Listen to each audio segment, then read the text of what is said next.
Top quality और consistent performance के लिए सिर्फ सिल्वर पंप्स। टॉप क्वालिटी और कंसिस्टेंट परफॉर्मेंस के लिए सिर्फ सिल्वर पंप्स, नाम याद रखना। ऑपरेशन सिंदूर नंतर शिवसेनेमार्फत जम्मू आणि काश्मीरमध्ये क्रांती दिनाचं औचित्य साधून 9 आणि 10 तारखेला महारक्तदान शिबिराचं आयोजन करण्यात आलेलं आहे। यासाठी स्वतः राज्याचे उपमुख्यमंत्री एकनाथ शिंदे हे दाखल होणार आहेत। ते स्वतः या रक्तदान शिबिरामध्ये सहभागी होणार आहे आणि यासाठी आता आपण पाहतोय की संपूर्ण श्रीनगर एअरपोर्ट परिसरामध्ये त्यांच्या स्वागताचे बॅनर लागलेले आहेत। माझ्या मागे आपण पाहू शकता या ठिकाणी कशा पद्धतीने इथे बॅनर लागण्यात आलेले आहे। Sindoor blood donation for the country असा आशय या बॅनरवर लिहिण्यात आलेला आहे आणि 9 आणि 10 ऑगस्टला क्रांती दिनाचं औचित्य साधून आर्मी कमांड हॉस्पिटल जे जम्मू काश्मीरमध्ये आहे त्या ठिकाणी 1000 जे पैलवान आहेत त्यांच्या मार्फत सांगली डिस्ट्रिक्टचे हे सगळे पैलवान आहेत ब्लड डोनेशनचं आयोजन करण्यात आलेलं आहे आणि हे सगळे जे जवान आहेत त्यांना हे रक्तदान केलं जाणार आहे। सगळ्यात महत्त्वाचं म्हणजे या शिबिराचं आयोजन पाहण्यासाठी आज कॅबिनेट मंत्री उदय सामंत हे जम्मूमध्ये दाखल झाले। तसेच उद्या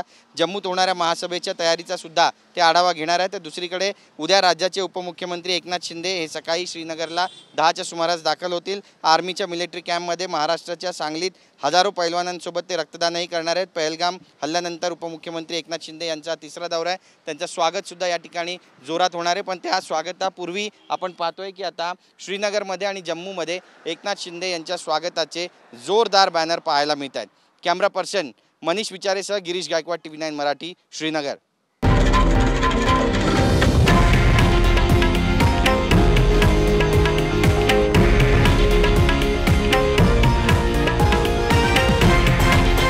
हे आहे देशातील नंबर 1 न्यूज नेटवर्क आणि आपण पाहत आहात TV9 मराठी, एकमेव।